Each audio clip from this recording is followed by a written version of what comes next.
fondo. Bueno, muchas gracias a quienes están participando en la sesión de hoy día. Hoy tenemos a Carola Hein, quien es una historiadora del urbanismo, historiadora de la arquitectura, urbanista, arquitecta y trabaja en la Universidad Técnica de Delft, la TU Delft, en Países Bajos. A veces todavía no nos acostumbramos todos a decir Países Bajos, muchas veces seguimos diciendo Holanda, pero para aquellos que no hayan hecho todavía el tránsito a la nueva expresión, esa es. Carola es una de las académicas e investigadoras en el campo de las Ciudades Puerto, más prolíficas en la actualidad y más influyentes en el campo. Es además recientemente nombrada Chair de UNESCO para una división relativamente nueva, entiendo, de ciudades históricas, ¿no es cierto?, que también tienen alguna relación importante con el agua. Tiene un nombre un poco larga esa división, pero son ciudades lacustres, ciudades portuarias por lo general, ¿no? Así es que, y bueno, es una de las invitadas importantes en nuestra sesión, en nuestro curso de verano. Así es que no quiero quitarle mucho más tiempo para la presentación. Ella ha sido muy generosa con su tiempo y sabemos que tiene un día también muy activo por delante y no podemos, no quisiera abusar mucho más de su tiempo. Entonces, sin más preámbulo, quiero dejar con ustedes a Carola, quien va a hacer una presentación que querría decir algo así como el título, ¿no? Hasta donde yo podría traducirlo, es algo así como ecosistemas de ciudades puertos y los desafíos de los objetivos de desarrollo sostenible. Algo así sería más o menos la traducción, creo yo. Ahora, aquellos que necesiten la interpretación, ¿no?, en castellano, deben, mirando en su botonera bajo la pantalla, van a ver que aparece un botoncito que usualmente no está activado en nuestro Zoom, que dice interpretación y que tiene como un globo terráqueo figurado. Y entonces, si ustedes cliquean allí, van a tener tres opciones, ¿no? Y la que tienen que cliquear es la que dice español, ¿correcto? Quien quiere permanecer oyendo a Carola Hein en inglés, en el original, tendría que mantenerse tal cual está ahora, que estamos todos en la opción que dice audio original, interpretación desactivada, ¿no? Así es que esa es el modus operandi. Cuando haya preguntas, yo voy a tratar de traducirlas, ¿no? Ustedes las pueden hacer en castellano libremente. Tienen que probablemente hacerlo un poquito más corto, más lento. Carola entiende castellano, así que ella va a tratar, en general ella no va a tener problemas con las preguntas, nos ha dicho, pero prefiere no hablar en castellano.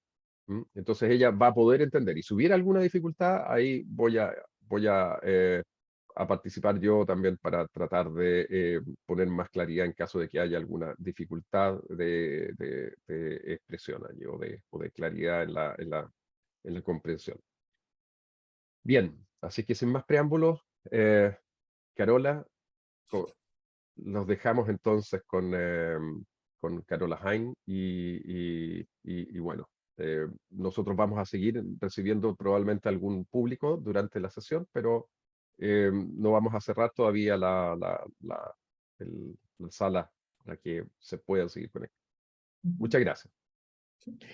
Muchas gracias para la introducción.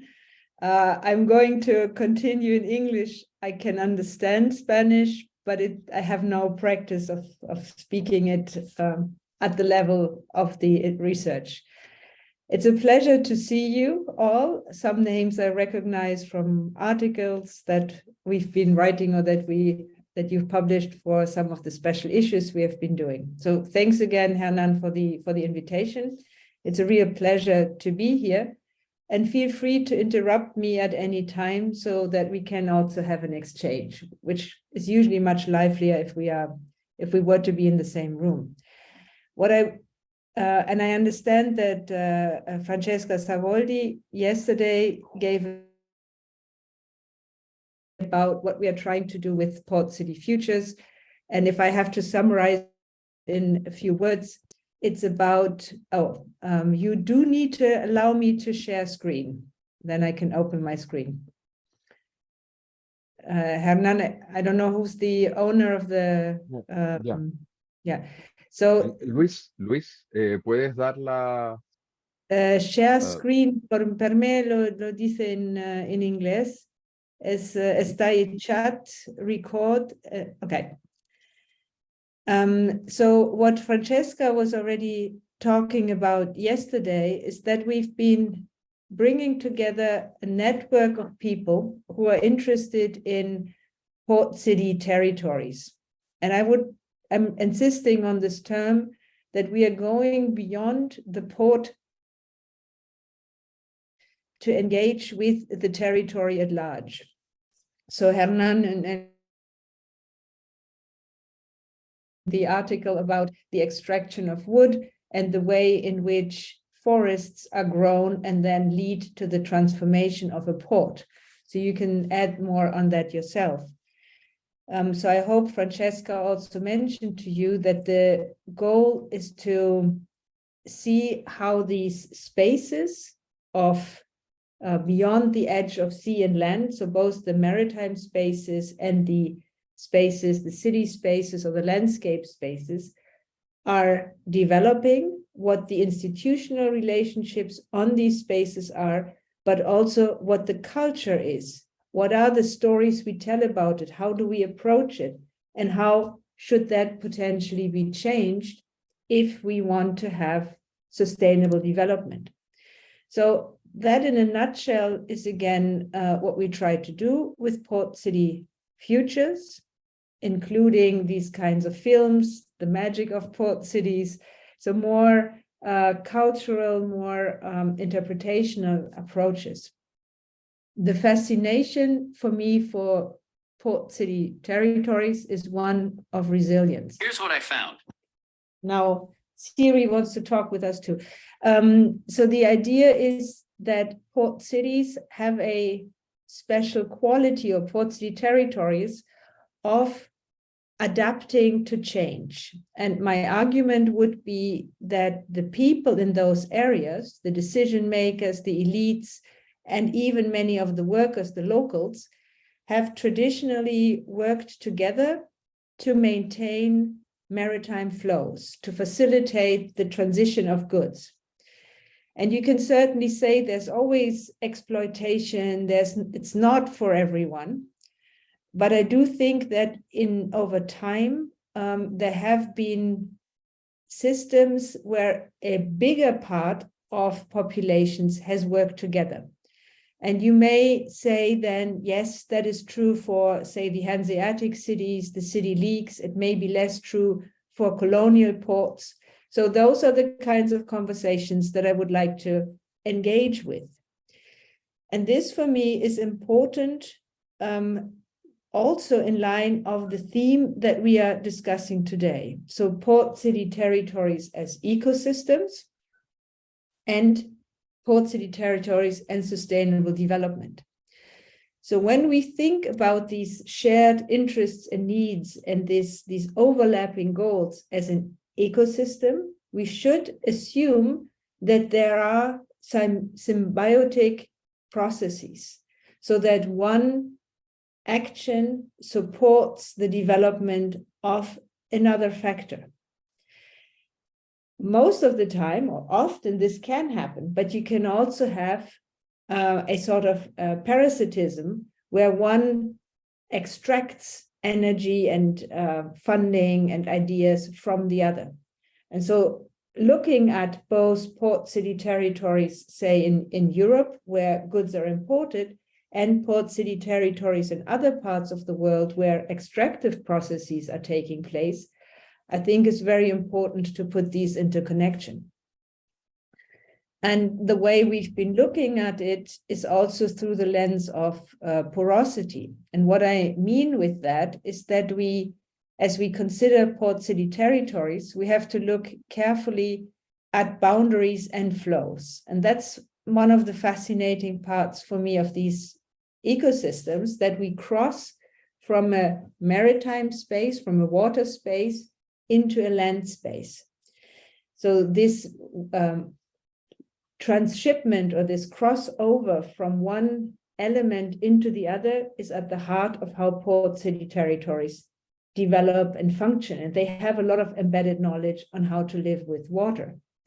Now, in there, we have this concept that there is kind of a strict line between land and water.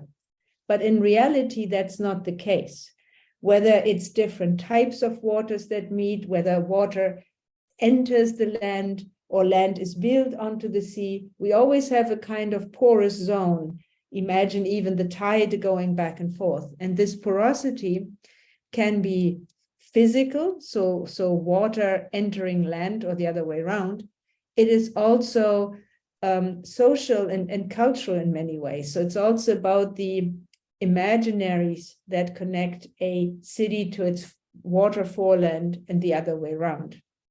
So if you're interested in that concept, there is a special issue where you will also find an article by Hernan and Jorge, among others, to consider how do we, so the point is, how do we rethink the territory between sea and land? And just to give one more example, maritime spatial planning, for example, which is big in Europe, deals with water and national borders and planning in different ways that landside planning does. So we need to think about, even from a legal perspective, how we deal with those different spaces. So port city territories, and this is again this fascination of porosity, are there to facilitate flows. So I said, whether it's the forests that are transported abroad, or it's coal or oil, or it's imported, we are always trying to facilitate flows. But when we facilitate flows, it means we have to create sharp borders, because we don't want the water to flow into the city, or at least that's what we've been trying to do for centuries now. So if we want to think about adaptation, about the energy transition now, about adaptation to climate change, new water patterns, we also have to rethink these borders and these flows and the porosity, the engagement between them. So we've been trying to do that through online courses like the MOOCs, one on port cities and one on water. And I did want to show you this image with this by one of the learners of our port city course, Cristian Moreno from Valparaíso, who has actually helped me a lot learn about how Valparaíso works and how you engage with these territories. So to understand these ecosystems, you can have both a scientific approach, and you take the natural ecosystem concept, but you can also do it more from a cultural and mental perspective, where you look at this engagement of land and sea and the crossovers. And then it can be, and I've found from Christian this analysis really intriguing. Again, you know much more about Valparaíso, so it'll be a nice point for discussion, is that there are areas, about the port, what he calls here the rigid port, that are really dedicated to shipping.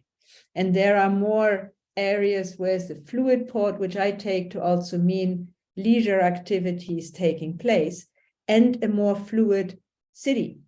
So how we define this engagement from one and the other can take place on multiple layers, which in the end are always interconnected.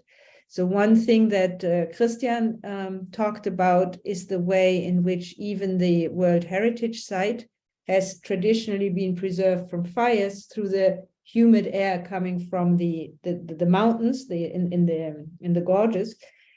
And as these have been crossed or stopped, this air can no longer come, which has impact on the workings of the World Heritage Site.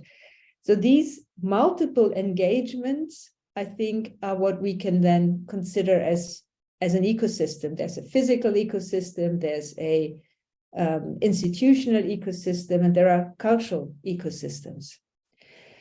Now, if we go from here to these, to look at this concept of ecosystems of transportation, and to look into the way, at what scale are we studying them, what are the methods we can use, and even what are the scenarios we can then establish.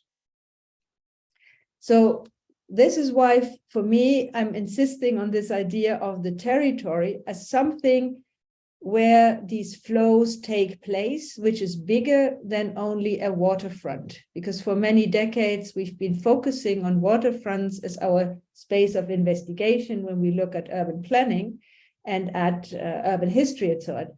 And I think by using the word, we're also missing, or if we use the word interface in particular, we're often missing out on the spaces where the port meets agriculture, or where the port meets a village. And usually in these territories, we have not only one city, but we have different types of urban settlements. We have suburbia meeting the port. So we should think, in my opinion, critically about the terms we use to make sure that we don't go on transmitting a message that will limit our thinking. And there, methods such as mapping can really help. And I do think that we need this rethinking, and there are, well, lots of things going on in Valparaiso that you can tell me more about that I find very fascinating. So with this idea of an ecosystemic approach to a port city territory in mind, that's what led me to say, what do we study as urbanists, as architects, or even as historians? When we talk about the territory, we need to start in the sea, because the ship, the size of the ship, the container, the energy, the fuel they use really shapes the port, shapes the city, the warehouses, and the logistics. To make it more concrete, we see now that many of these dry ports, so this big inland logistics centers, can be 50, 100, 200 kilometers away from the actual port, yet they are the answer to the growing ships.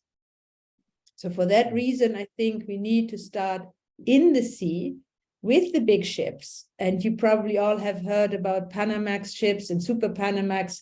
So there's this relation between ship size and fixed infrastructure, like the Panama Canal or the Suez Canal, or the port infrastructure. So from the seaside, we go via drilling platforms, pipelines into the actual port, and the cranes, the sideline infrastructure, all of that has to adapt in line with the ships.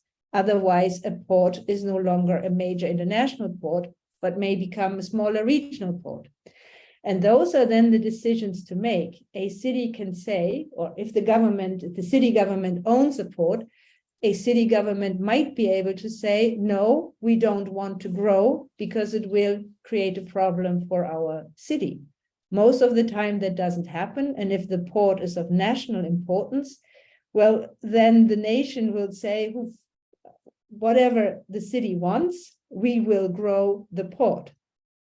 And so this is currently, I think, an important decision of what is the function of a port. Is the function of a port to serve the city or the cities nearby? Or is the function of the port to serve the entire nation and maybe even beyond a single nation? So for whom does it generate value? And I think that is the discussion we need to have, where a port might say, okay, we stay smaller so that we don't impact negatively the city, or whether the port authority is asked to further grow. So this is what I've tried to capture here then with infrastructure, logistics, retail, etc., as all the spaces that are in some way port related.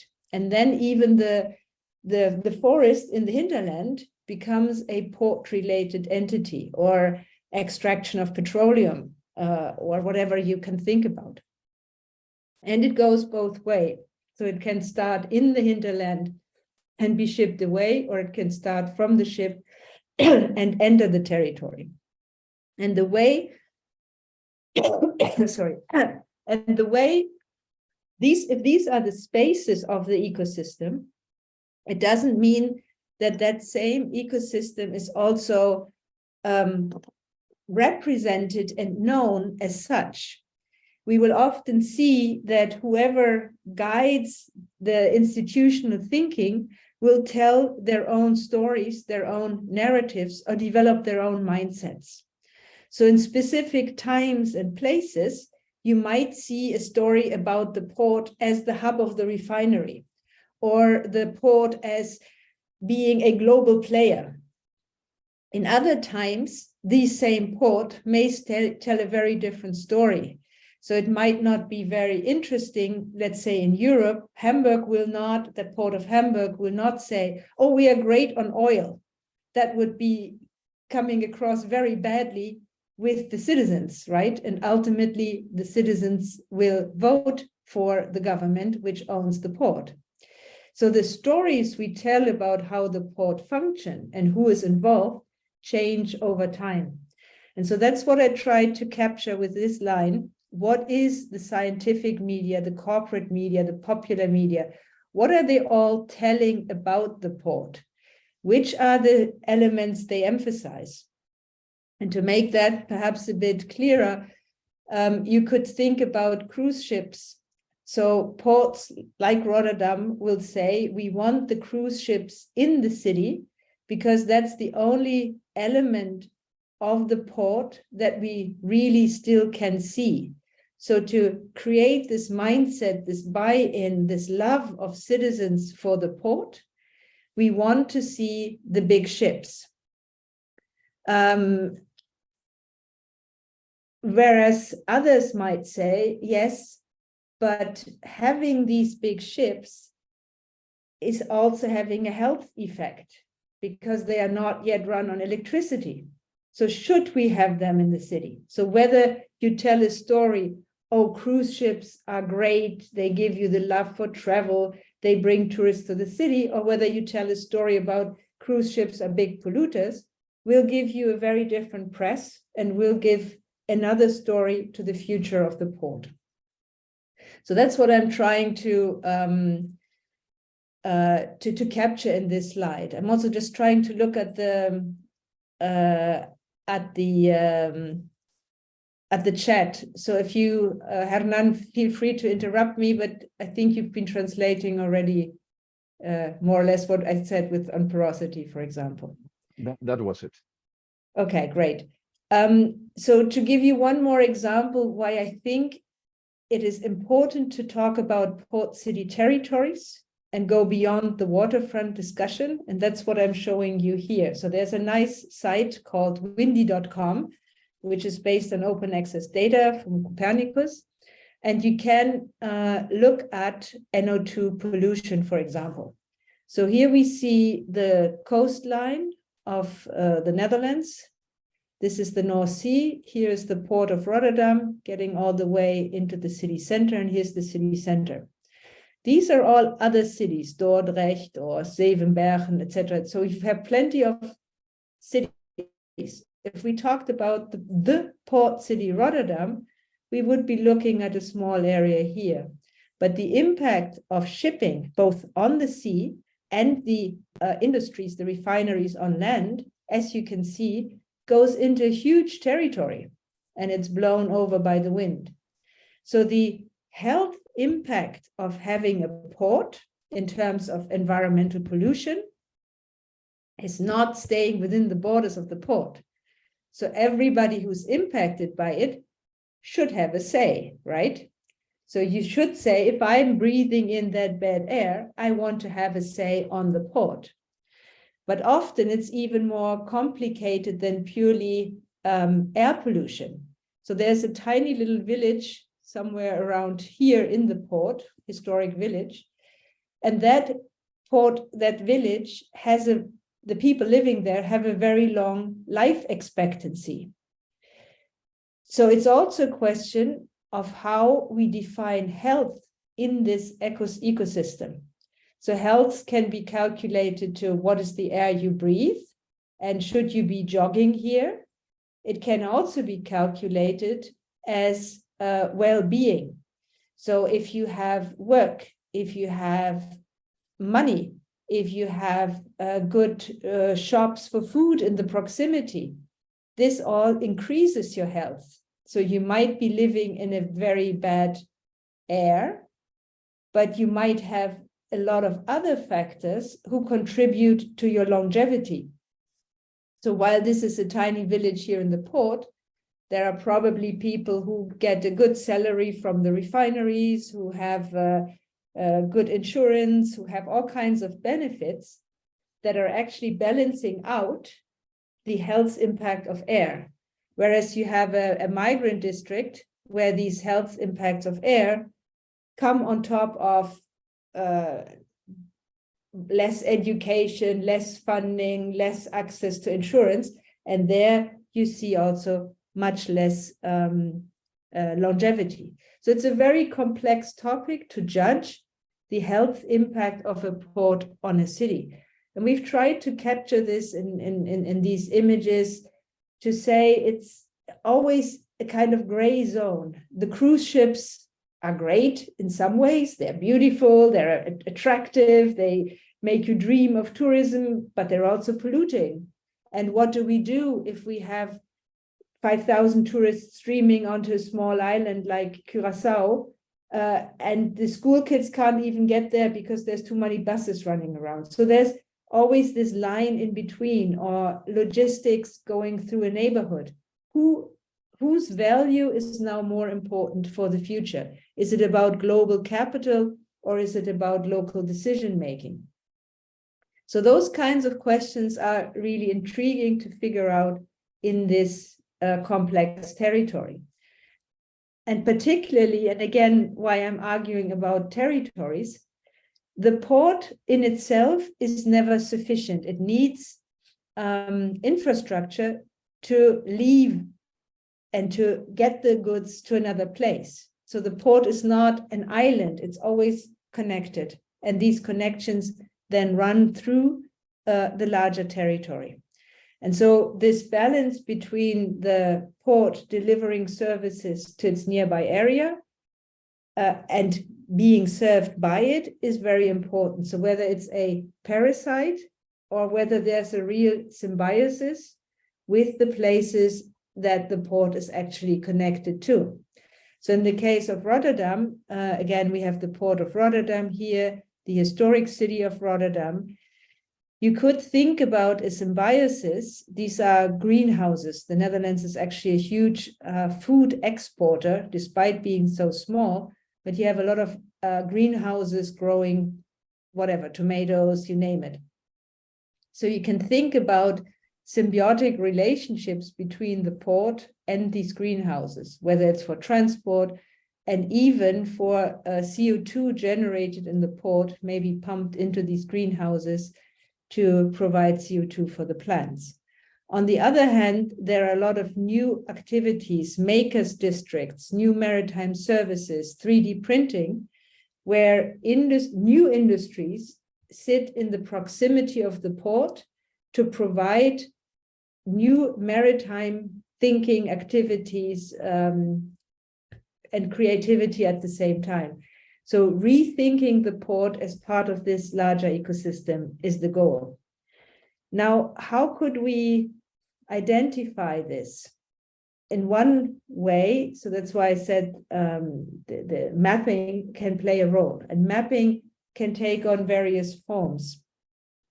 So we've tried to do for the North Sea mapping of port city territories through history.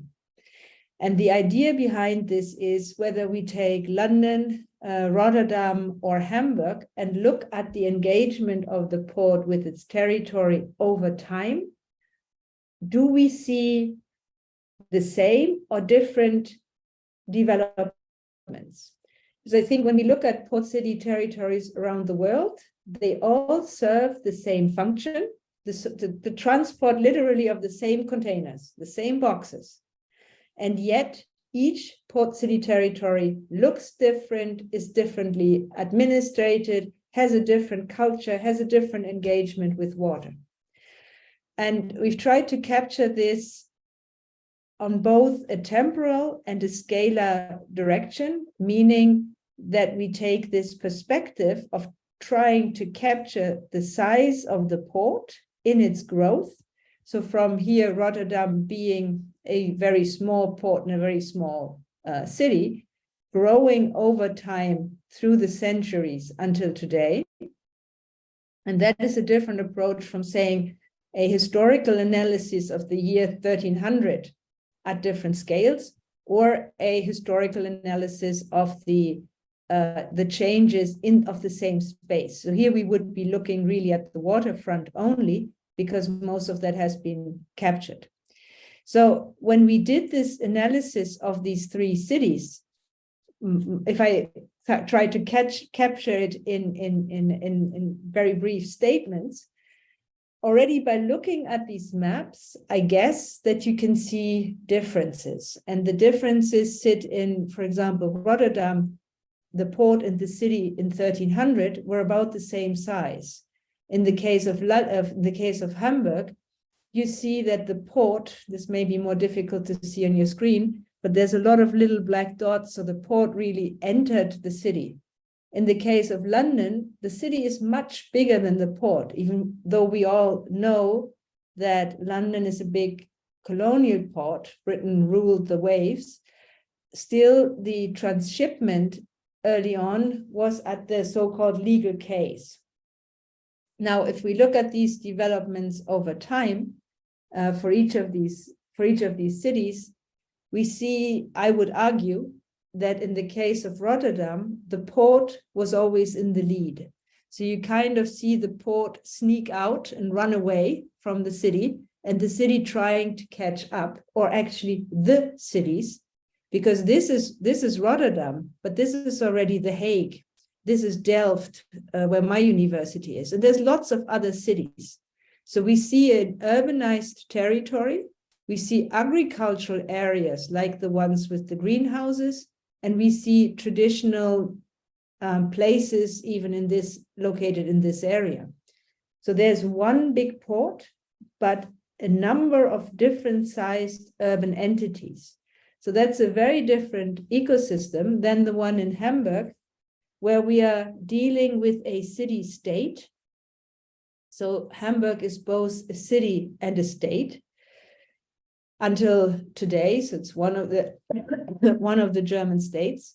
And the port has always, so the city and the port have grown their institutional borders, but the port has always stayed within the borders of the city. There had been plans to create a port out on the sea, but those didn't come true.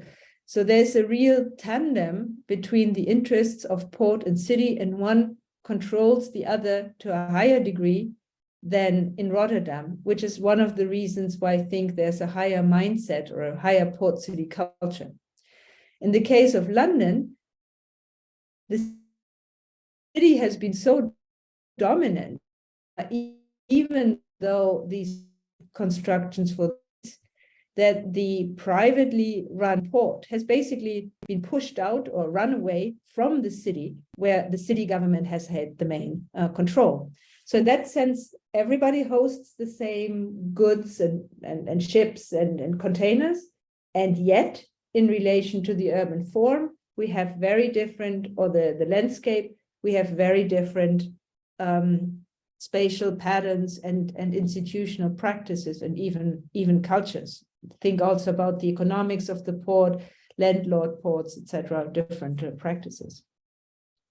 So while taking this approach, we have said we want to look from the sea to the land. And this is again this idea, let's start with the ship, because a ship could choose from wherever it is to go to one or the other city.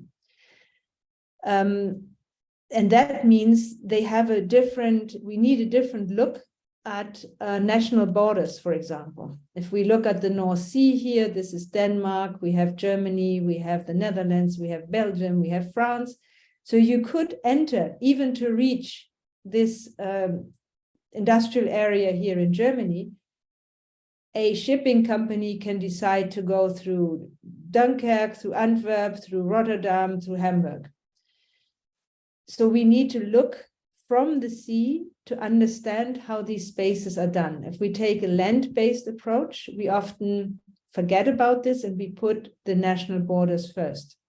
So in this book on the urbanization of the sea, we try to rethink territories from the seaside. And now in this book, which will be out in a few months, I hope like in April, we have started to look at maritime flows and identified for each of the 4 European seas, so the Baltic, the North Sea, the Atlantic, and the Mediterranean, the 25 leading ports. And what you see then is also so let me go back here one second. So what we see here is that Europe is really a continent with a lot of coastal ports. From those, we've only identified a few, but the idea is that we develop a methodology where we identify both the amount of cargo that goes through a port and the size of the territory that it is located in, so the number of population, etc. So we've now made 100 of these cards to show how complex these port city territories actually are and how complex these ecosystems are, because you see that often there's not even only one port in a territory. There are multiple ports. Sometimes they compete, sometimes they collaborate. And the way they function is very much dependent on how this hinterland is being built, how much infrastructure is there. Are there mountains? Is this flatland? So these, all of these things are very influential. And when you look at the Mediterranean, for example, out of these 25 leading port city territories that we identified, just look at how many of them are in Italy. Now, Italy sticks out. We all know the form of the boot. Yet each of these territories is very different. So these will be some of the maps that are only the Italian port city territories. And in Italy, you have a new or a recent approach at combining port city territories. So you have an authority for ports that takes care, for example, of Naples, Castellammare, and Salerno, 3 different ports. Now, this port system is embedded in a territory that has some thousands of years of history with lots of small institutions, each of which has a different goal for its own territory. And that's where it becomes really complex, because most of the ports, I would argue, the tricky part is no longer necessarily the coastline, although there's also challenges, but it's very much about the hinterland. And if the port wants to find access to the hinterland for extraction or for logistics, they need to have the appropriate infrastructure, the land ownership, they have to get buy-in from the communities. And I do think that those are the places that are most tricky currently to plan for. And that's the places that need the most attention. So to come back to my point on the on the words, if we focus on the waterfront, we miss, as scholars, the real attention that needs to be placed on the hinterland. And those places are more in need of us, I would say. And it's also where I think that the term interface can distract us, because we're talking about a network. It's not just, so if I were to use the word interface literally, I would be looking at the port, the red area here, and where it meets the city.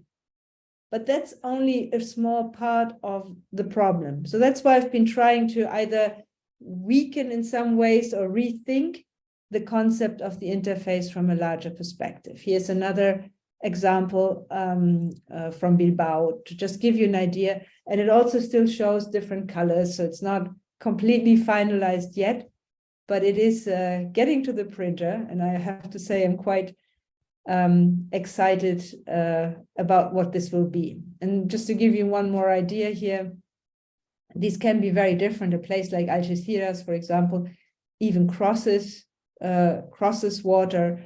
A port like Antwerp sits on a river and is on both sides of the water, very different from Dunkirk, which is this kind of 180-degree port that is cut off or has one line with. So the topography is the very first place to think of, but then there are multiple layers of institutions and culture that all have an impact. Now, I just wanted to briefly step over to the UFM action plan, and I think there is a need to think through these kinds of developments if we take the C as the basis. And I have no idea. I'm really curious to hear from all of you how that would work for Chile, because it's a very different situation. How can we think from a coastal perspective to create, for example, spatial development strategies and sustainable development around a single sea? So what we try to look at for the Mediterranean is the idea of capturing the notion of sustainable development, including resilience, climate action, but also heritage and prosperity. And you could translate these into kind of water-based maritime economy, ecology practices, and you can translate them into sustainable development goals. So what I tried to say at the beginning is that we've always had balances. We are now looking for new balances, new sustainable development. And how are we going to achieve those? And in that context, this is something I'm currently working on and still trying to refine. It's not yet published. But if we want to rethink sustainable development at the edge of sea and land, I would argue that we can do that through or using or rethinking the SDGs by saying we've always had a certain form of sustainability. It can have been environmental sustainability, social sustainability, cultural sustainability. Now, if we look at port cities in the past, as I said in the beginning, they may have been economically sustainable and environmentally sustainable to a certain degree, but socially, well, maybe 50-50 or not perfectly, or if they're colonial port cities, many of the issues of gender equality will not have worked, but they were stable. Now we're in a time of change. We have rethought our practices, so we also have to rethink the way we engage with these spaces at the edge of sea and land. But it means that we have a relationship to water, both sea and drinking water, salt and sweet water, you could say, water for agriculture. They are being framed by climate and energy questions. If all of these are water related, then all of those are effectively decisions of cultural practice. So the way we deal with groundwater and food, etc., is a choice we make. We've made choices to live in the desert, and we found ways to do that as humans, and we've been very clever. And we've built communities to make this kind of living possible. and we've built institutions, and we've made decisions on justice or injustice, and we've revised these decisions. So what we are really looking for, I think, as we think about the future, we need both spatially sustainable practices, socially sustainable practices, and we need to find ways to transition from what we currently have and what is often embedded in structures that can or cannot be just, into something that fits our contemporary values. And what I've been trying to do is to use these kind of approaches also in our design studios. So our students have been working with scenario planning, so they come up with even stories. How do we see the long-term future, say 2080? And sometimes, so in this case, they also were dealing with non-human actors. They were dealing with, well, let's find landing places for the birds. Very different engagements, but some of them are also developing more utopias or dystopias, which is where the idea of culture comes in. So how can we create stories, narratives that help us engage with transitions? So this, for example, was a contribution from a student on the city of Naples. You probably recognize the volcano in the back. And Naples is another of these 180 cities where the port is along the coast and where you have a highway dividing the sea from the land. So from the World Heritage Site, maybe something recognizable for you too, the World Heritage Site is cut off from the sea through the port and its infrastructure. And the need is now to develop a hinterland logistics site. And since the municipality also wants the brownfields in the back, in the hinterland, the port says, so what do you want us to do? Should we build a container site in front of the city?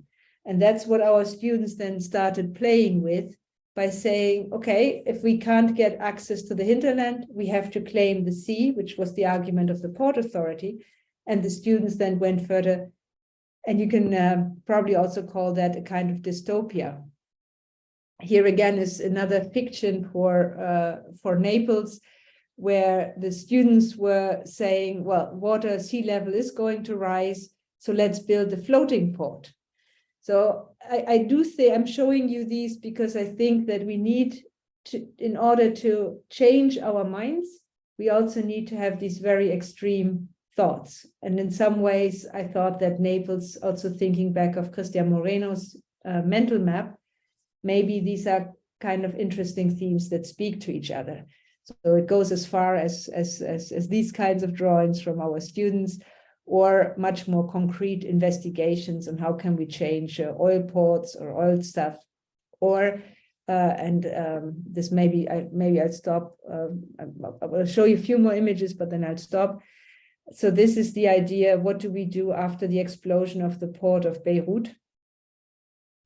Given, and which is was a real good, sad reminder how impactful a port can be on its close vicinity, on the spaces, on the city, on the heritage just next door. So the point is, port city territories, or ports matter, port city territories matter. We cannot do without ports. So some of our students always want to just erase them, but that's not going to work either. We have to find a careful balance between so that we find the right added value of the port for the city and of the city for the port. And so those are the kind of messages that we also embed in these courses that I mentioned before. One is on reimagining port cities. So these are open access courses where anybody can sign up, take a look at a couple of films and contributions and contribute or not. But if you're teaching, it might be nice to just explore them. Another one is focused more on water, which is also the theme of a serious game we have now been developing, which is called Water Values.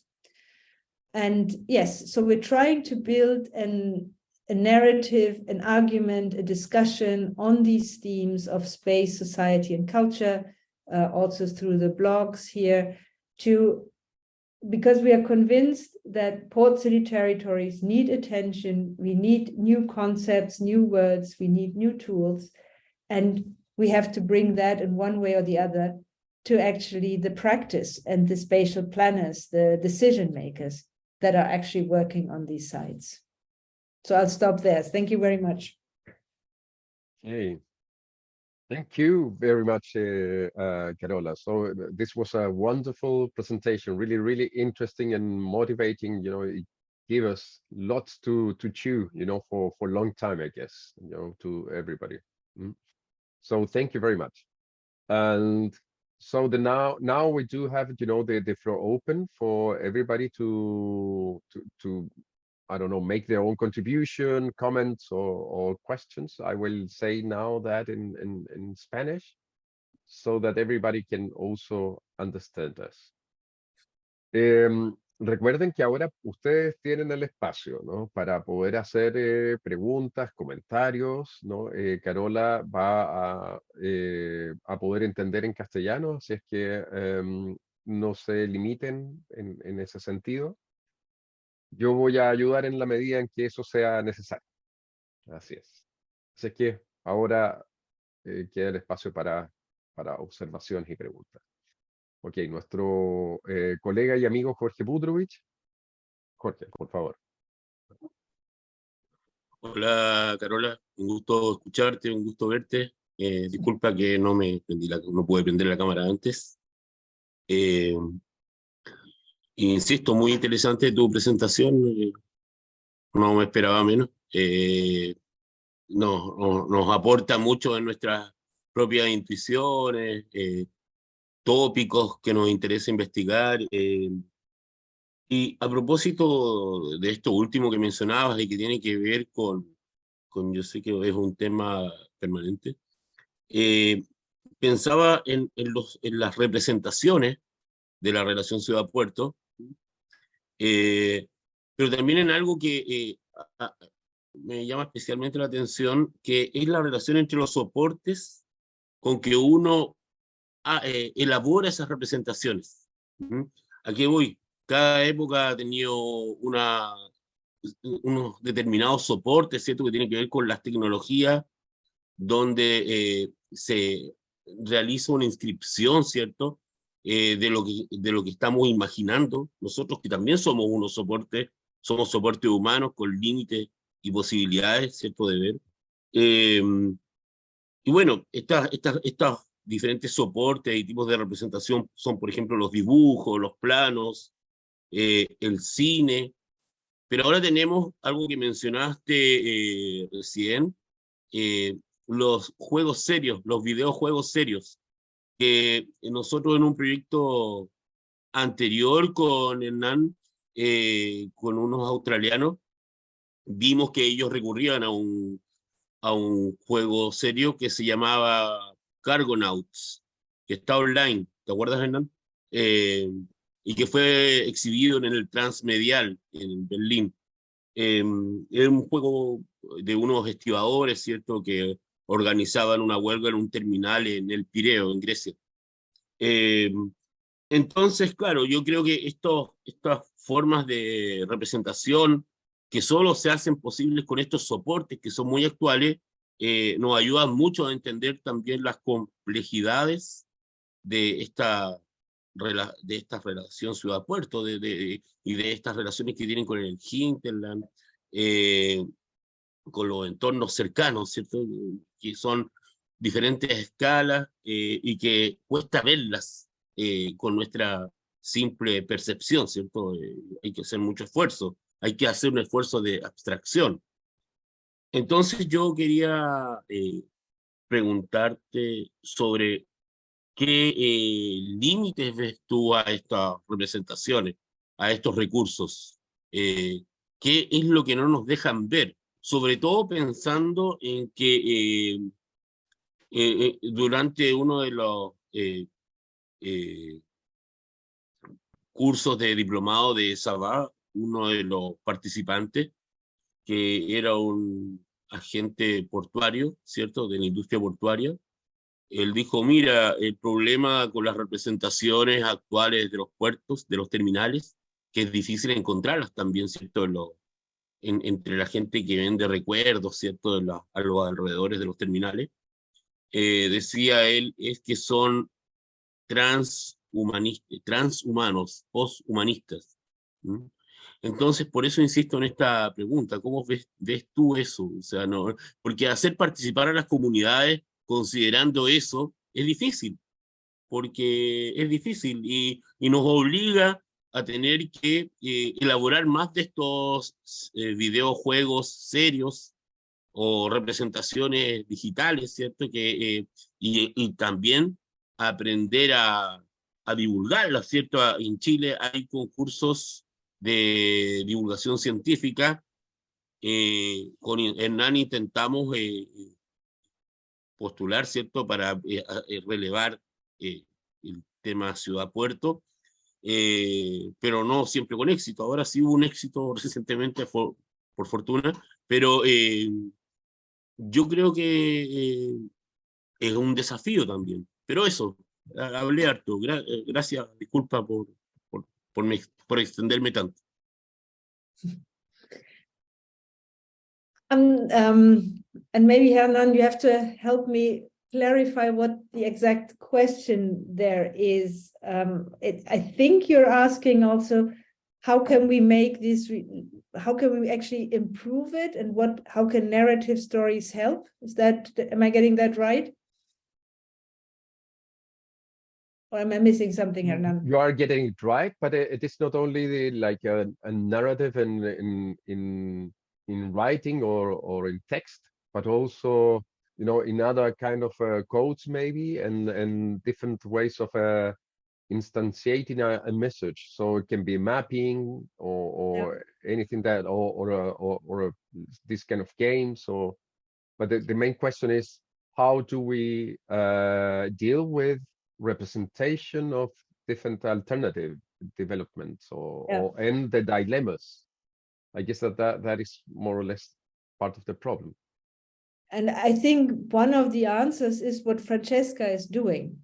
So when Francesca talked to you, so Francesca's goal as a postdoc is to bring port contestations together. So to give people a voice and allow Valencia to talk to Piraeus, to talk to whatever other city where these conflicts are taking place.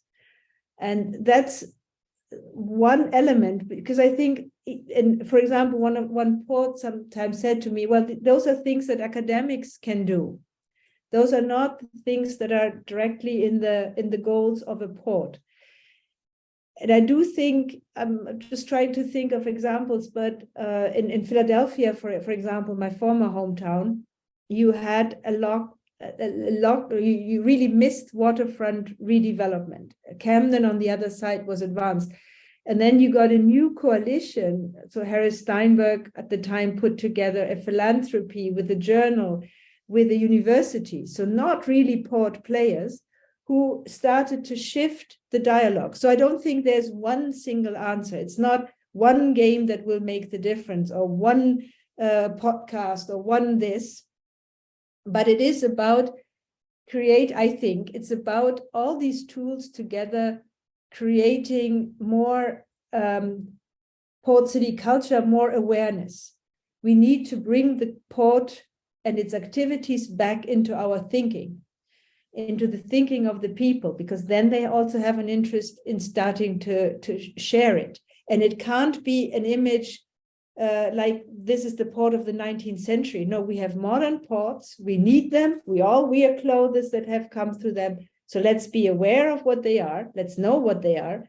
And let's even educate people beyond the pure maritime shipping logistics sectors. We need architects who know to talk about the port. We need I don't know, school teachers, museum people who know the port of today to recreate from a complex perspective these maritime values. That would be my answer. Not sure if that helps. Okay.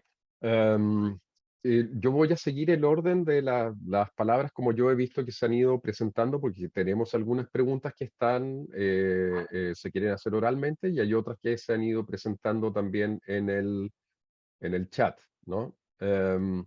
Así es que inicialmente Darío nos consulta, ¿no? Primero agradece la presentación, Carola, y se pregunta por el rol de la autoridad. Yeah. Y el rol de las grandes navieras, las compañías navieras, ¿no? Y los daños que pueden generar. Él está pensando principalmente en los puertos, ¿no es cierto?, del hemisferio sur, que a menudo están más bien congestionados y que tienen una alta contaminación también. Yeah. ¿Qué piensas sobre el rol que están jugando las grandes navieras y los impactos negativos que pueda esto traer a las comunidades?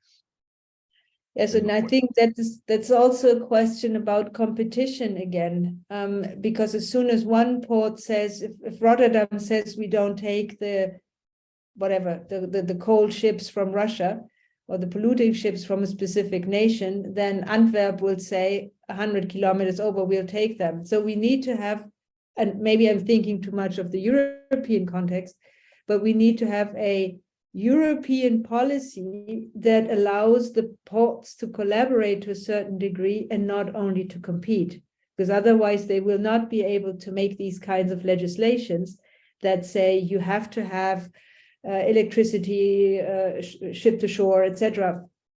Those kinds of decisions. And then it's very much about international laws and that kind of control to control those companies and that run the big ships and construct them. So who has the power in hand is the question. One single port will not be able to make a difference in that context.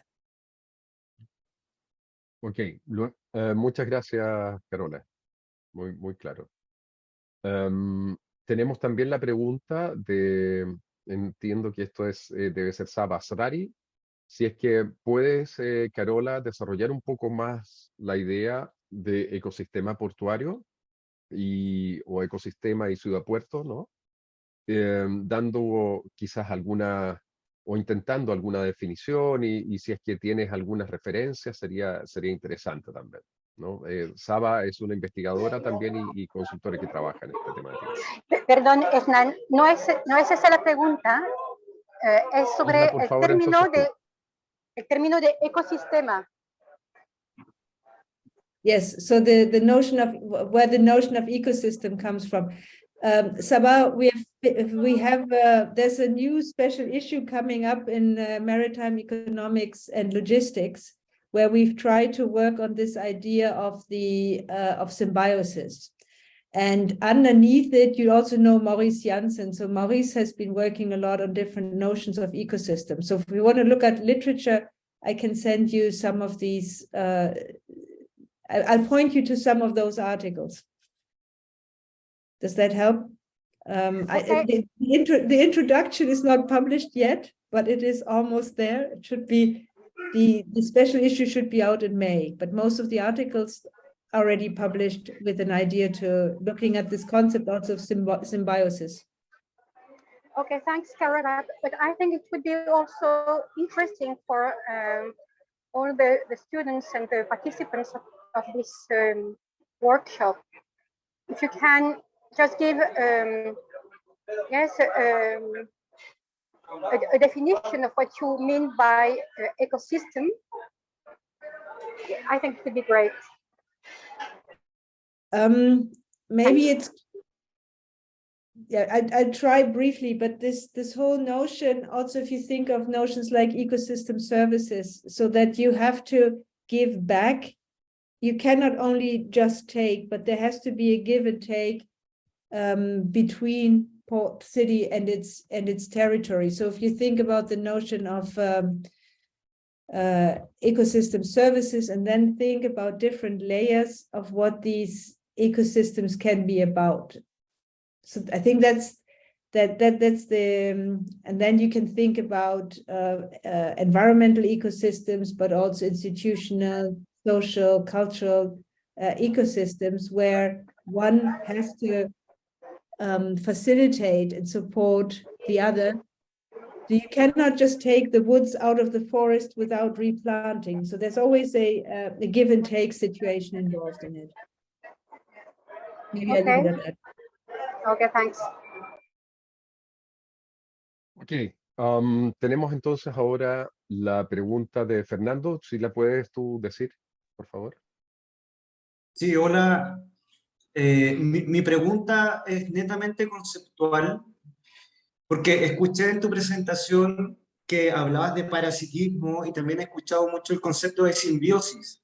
Entonces me pregunto si es que lo que ustedes están estudiando en relación al concepto de simbiosis apunta a una relación más mutualista entre ciudad, puerto, entendiendo que a los conceptos hay que darle contexto. Yo me pregunto entonces si lo que ustedes apuntan es a una relación, ir al mutualismo, digamos, una relación mutualista, ya que ustedes también identifican que hay relaciones que pueden ser más parasitarias, ¿no? Ya que hablamos de simbiosis. No sé si me entienden la pregunta o el profesor ahí me puede ayudar. The connection broke up for me a couple of times. So maybe, Hernan, if you got it, maybe you can summarize or repeat. If I can translate it properly, I guess that the problem is what are the concepts of and how these concepts relate to one another. The ecological concepts that you are using, like parasitism and symbiosis and ecosystem. So, ¿puedes repetirla un poco más o elaborar un poco más la idea de tu consulta, Fernando, para poder captarla mejor? Pues a mí tampoco me quedó del todo claro. Sí, es que en simbiosis, que es un concepto de la biología, Sí, se habla de la simbiosis parasitaria, pero también se habla de la simbiosis mutualista. Entonces, Sí. como la profesora planteaba de que la relación entre el puerto y la ciudad de pronto se vuelve parasitaria, donde uno obtiene la energía del otro sin que haya una devuelta, digamos, me pregunto si en lo que ellos proyectan en estas utopías o distopías, que hay una relación más mutualista. Esa es la pregunta. Sí. I guess that Carola, the problem is something that we also did have in between us in our messages, you know, and comments on our paper with Jorge and others, and relates mostly to how we can actually conceive of symbiosis and parasitism as something relatively stable in time that develops, and these biological concepts, there is a discussion actually among biologists themselves about what does it mean symbiosis. If symbiosis can cover over parasitism and mutualism is one approach, but there are other approaches that actually conceive of symbiosis as purely positive interdependent relations between the entities. But there are other conceptions of symbiosis that actually, you know, cover over both kind of positive and negative sort of interactions. If I can add something to that, I guess that has to do with the problems as well that we do have when we use normally, you know, this kind of trans or languages that transcend a particular field and translate it into another one. But I think that they normally are very useful and fruitful, no? But also we need to be aware that they can also, as in your case with the interface, they can also be blind in respect to some aspects.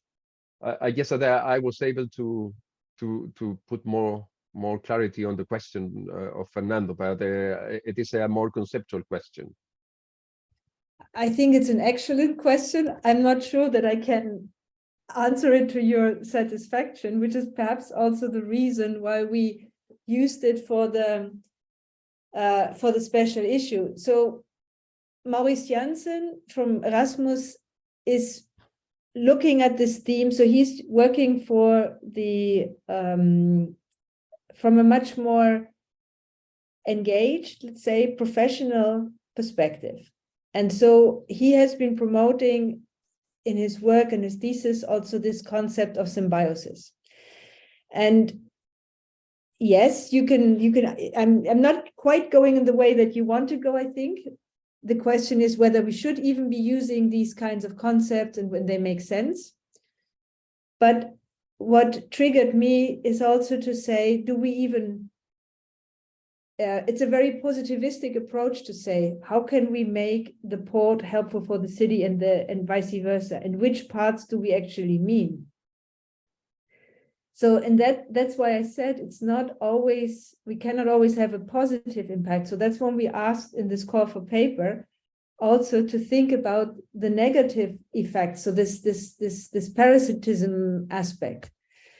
I'm not saying that we've worked it out, and I would really invite you, I think there's now 8 articles that each of them has a very different perspective. And Hernan, we've had endless conversations on how to tackle this in some ways. But I do think if we can at least get to the question. Saba, would you like to intervene? Or... Saba, ¿puede Saba cortar eso, por favor? So it's a question of maybe what triggers me in this is how can we think the relation between port, city, and territory together and to change it. And I think that's where we started using this concept. Not sure that it answers it, or maybe you're saying this is completely useless, or maybe you can help us. And I think that's what happened also in the discussions with Hernan, that we kept on enriching each other in our thinking there. But just to say that even between Maurice and me, we did not have exactly the same approach or the same conceptualization there. Gracias, Carola. Es un tema interesante el que tú levantas, Fernando, para seguirlo discutiendo. Yo creo que Carola y Maurice tienen además la disponibilidad para que nosotros podamos seguir colaborando ahí en eso, ¿no? Hay una pregunta también que... Gracias, Fernando. Hay una pregunta también de Raúl que plantea... Raúl, ¿tú no la quieres hacer? ¿Tienes mala conexión? ¿La hago yo? Si quieres la hago yo. Sí, mejor. Yo creo que es bueno que Carola pueda vernos también a todos. Hola, muchas gracias, profesora. Usted habló de la relación compleja que hay entre la interfaz y su hinterland, especialmente por las relaciones dinámicas que hay todo el tiempo en función del borde o de la constitución de la interfaz. Entonces, en ciudades patrimoniales como Valparaíso, donde yo vivo, hay un conflicto permanente entre los factores patrimoniales que impiden cualquier movimiento de ese espacio interfaz y por otra parte el puerto requiere esa ampliación permanente de sus hinterlands y por lo tanto las instalaciones infraestructurales necesarias. Acá ese tema termina siendo dominado más bien por la visión patrimonial, al parecer. Se han bajado bastantes proyectos de desarrollo portuario y no se termina de amarrar el conflicto de alguna manera. ¿Cómo se ha resuelto esto en ciudades que ciertamente tienen un largo pasado patrimonial mucho mayor que Valparaíso? Eso. Yes, and I've been listening in. I cannot give you a solution for Valparaíso, but I've been listening in with a lot of interest in whatever I hear from Sabah, from Hernan, from Cristian Moreno. So I only have like little bits and pieces of knowledge there, and from UNESCO. In some ways, this is what we're trying to get at with this theme of water and heritage. So I would say what we see is water managers, port authorities, they think about the future as if it would be almost an empty desk, an empty slate. And the heritage community wants to maintain, and this is our shared identity, but how can we make sure that the heritage is not only seen as a burden, but as something that contributes? And how can we change that perception, that dialogue? And it doesn't, and I don't have that answer, but that's what I'm trying to get to. When you talk to water managers or port people, they will often be very proud of their long history, and they will give us all the dates, and this happened and this happened. But why did it matter? That is much more difficult to actually capture. And what does it tell us then for the future? So can we be as bold as when these decisions were made? Or is it the opposite? Just, for example, the UNESCO World Heritage Site in Hamburg was originally created then when some 24,000 people were evicted from that area, and they built a warehouse district on it. So some of these people were rich, some were poor. So it's not just poor people were kicked out, but it was a collective, or at least a decision from the elite to say, we empty all this area, we use a chunk of money coming in for joining Germany, and that's where we build the warehouse district. So in some ways, even with the heritage site, we celebrate how this kind of port thinking has transformed our landscape. Now, the question is, what is the message then for the present? Does it mean we should do this again and kick out so many people? So is that what we're celebrating? Or is it celebrating a particular way of living with water or of living with trade?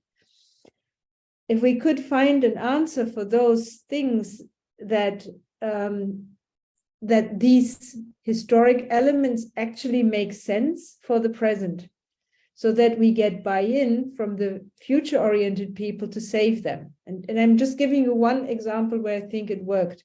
In the Netherlands, they have, I don't know, 70 or plus kilometer long defense dike. And they built that historically to be able to flood the country and keep the Germans and other invaders out. It was never used. And as a heritage site, it's completely useless. I mean, you can't really defend 70 kilometers of a dike running through the country. But what they found is then to separate sweet and salt water along this line. And all of a sudden, water management has a reason to maintain this historic artifact. If we think smartly, can we come up with these kind of double use things so that we don't try to purely preserve a function? Think of the warehouses in Liverpool. If you say you have to keep these things up, but you don't have a, if we only preserve the form, and we don't have a function, it becomes very complicated, and we can't just turn everything into tourist sites. And that's where the creativity needs to come in, the knowledge of what a port does, how it works, and then playing with the port people to ideally get advantages for the heritage, or not, but to make them, to give them usage of the heritage site that makes sense for them too, and for the community. How, I don't know, but that's, I think, the only way to make it sustainable. And that's also what the historic urban landscape approach is actually about. So if you can make a heritage site useful for the locals in different ways, then you have a better chance of making it also sustainable, that it can exist on its own, only without only depending on, say, tourism, for example. I will step into because you've mentioned the Liverpool, and Liverpool is a city, a heritage recognition by UNESCO as well. similar in a way to the Valparaiso case. But in Liverpool, they have lost also the status of heritage, by UNESCO. So I wonder if you, with your position now in UNESCO regarding this, can you tell us a bit about the risks that cities run when trying to administer this historical heritages and also combine it with what kind of activity actually can this be combined fruitfully for keeping also this heritage recognition and on the other side, what kind of costs do this heritage recognition, which is international, normally impinge onto the local communities? Because I guess that some of these problems also rise. That's a very complex question. I mean, the losing the status, as we've seen, is a real risk. Whether it's Dresden or whether it's Liverpool, so don't count on it. Take it serious, I would say. Mm-hmm. Then your question is, yes, but how do we make it possible? And why are the financial costs, the burden is put on a local entity and not on a global entity, right? Mm-hmm. I think that's an important point, but that's ideally also where the historic urban landscape can help identify potentials. And just one more example that I think is interesting. It's a slightly different, but maybe it can help think. The city of Dunkirk had a Total refinery. Now, Total, as a global company, wanted to take the refinery out. The urban planning in Dunkirk made a huge economic plate of all the connections that were linked to the refinery. The port, this company, that company. It's like a 2 by 3 meter huge drawing. It's also online, you could look it up. And they went with this map to the ministry in Paris and said, look, all of these companies will fall if Total disappears. And they convinced the ministry to come up with other ideas so that the overarching system could be maintained. And they have since transformed this into all kinds of, they call it canvases, say a water canvas. So there's a canvas for industrial water, a canvas for drinking water, a canvas for water from the polder. And what this economy, it's kind of a mixture of art and economics. I mean, I think it's a brilliant idea. But what it has shown is that the water they pump out of the polder to keep dry feet is about the same amount of water that they put into the industrial water system as drinking water. Mm. So by making this kind of very large analysis, you could say, let's take all the water that the polder already gives us and don't pump it into the sea, but connect the systems. So what I'm arguing for is to have a systemic approach, which is again embedded in the historic urban landscape approach, and to identify, so not just to look with a loop on the site itself, but to really say what are the larger territorial connections where we could get added value. Like I said, for Rotterdam, the greenhouses in principle have nothing to do with the port, and yet you can find connections if you look deeply, broadly enough. So this is not a concrete answer to this, but I do think finding other systems that are in need of space, of recognition, of sites, that's the place to look for new opportunities. Tenemos una pregunta también de J.M. Bustos.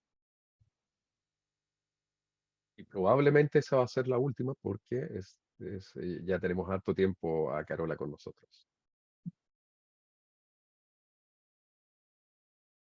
Parece que el señor Bustos ya no está. Hola, sí, es que como tengo esto del traductor, se me escucha más bajo a veces tu audio, entonces no lograba escucharte. Pero sí, bueno, me voy a mostrar. Eh, Buenas, mi nombre es Jesús. Tenía una duda con respecto, por ejemplo, a cuando, no sé, en San Antonio, donde yo vivo, que es como una ciudad portuaria, yo vivo al lado de la carretera. Y al lado de la carretera se pusieron una suerte de paredes que hace 20 años existe un proyecto de, por decirlo así, como barreras sonoras, porque como está al lado de la carretera, suenan demasiado los camiones. Sin embargo, estas barreras sonoras no se han hecho como tal, sino que solo se pusieron unas paredes que no logran aislar el ruido. Entonces, esto gracias a, bueno, a los camiones que entran y salen del puerto. Entonces, lo que se ha hecho o las justificaciones que se han dado es que como en Chile, o al menos en San Antonio, no hay como normas estrictas con respecto a los hertz que puede tener la ciudad como producción de sonido, se usan diferentes leyes que están, no sé, por ejemplo, pueden tomar la ley de sonidos de camiones de Sri Lanka y usarla como referente para San Antonio. Y San Antonio no tiene la magnitud que tiene Sri Lanka. Entonces, claramente no van a producir el mismo sonido, por ende nunca van a sobrepasar la barrera.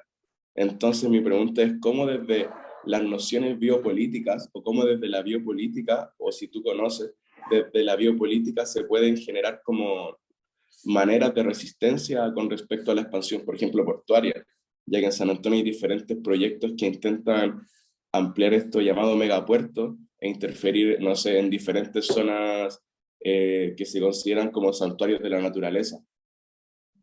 Entonces, ¿cómo desde la creación de biopolíticas se podría afrontar? O, por ejemplo, los mismos portuarios que, no sé, acá se les conoce como los cajones negros, porque quien trabajaba en el puerto moría, no sé, después de 10 años de salir del trabajo. Y con los cajones tapados porque, bueno, el estado en el que terminaban eran horrorosos. Entonces, ¿cómo desde esta producción biopolítica se podría generar una manera de resistencia a la expansión portuaria y a la depredación capitalista en ese sentido? Ok, gracias, Jesús.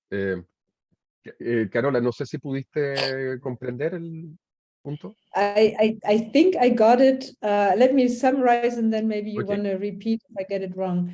But I think your key question is how can we create forms of resistance, for example, on sound noise pollution and other practices of the port that are detrimental to the areas around it. Yeah, Exactly. Yeah, you got it right. So I almost going to turn it around a bit. You are seeing now a lot of very expensive lofts and nice houses being built near ports because we are selling this view of the port as something being very beautiful, right? And private investors are coming in many cities and building these high rises right next to train lines and ports. So the problem there then becomes that you all of a sudden have very rich, powerful people calling the authorities and saying, why is this train running again in front of my door? And they may get being heard. So your question about what does this mean for the capitalist system is actually being, well, shown also, like who has the power to make these calls and who has the connections to get the railway line shifted. So again, it becomes a question of how do we create a social justice that these trains are not only running in front of the doors of people who don't have the money. So, and then the question again, where do you invest in? Do you invest in making the trains less noisy? Do you invest in having trains carry different types of goods? Because when we have gas or potential explosions, etc., who bears that risk? So at what level of the wheel do we intervene? Do we intervene by in whose areas is this running by? Do we intervene in spatial planning and saying, well, we have to keep a kilometer away? Do we intervene in putting the port somewhere else? Do we intervene in putting the people somewhere else? So I think there's all kinds of places where we can make a difference. But you're right, in many places it will go back to political economy and the system in which we function. And that's one of the tricky parts, because all these ports, again, are part of the same shipping system. And a port that is being controlled, I don't know, in a more or less democratic way, or a more or less controlled way, may have more opportunities. And then you're getting into the point that I said earlier. Okay, you have the pollution, deal with it, because you have a better, higher living standard, because you work for the port. And that kind of balance, I think that has been historically always the place. Yes, we deal with the negative effects of the port because the positive effects in the end are higher. And that goes back also to this question of symbiosis for me.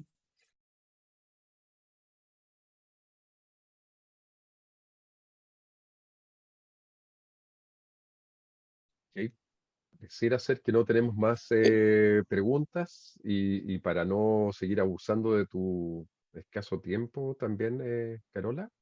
Estoy esperando acá solamente que me diga algo el intérprete, si es que ustedes oyen la traducción en este momento, ¿no? Pues yo estoy hablando en castellano. ¿Está bien, correcto? ¿Sí? ¿Sí puedo despedir a Carola en castellano? Ya. Ok. Gracias. Entonces, eso, yo quiero, para despedir, Carola, tu participación en este curso, agradecerte primero por una muy interesante presentación y por tu compartir también tan generosamente en las preguntas y con tus respuestas, ¿no es cierto? Así es que seguimos entonces en contacto y muy felicito a todos quienes participaron hoy día también. Gracias por sus interesantes preguntas, ¿no? Yo creo que salieron cosas muy importantes e interesantes también en esta fase de preguntas y respuestas. Así que muchas gracias.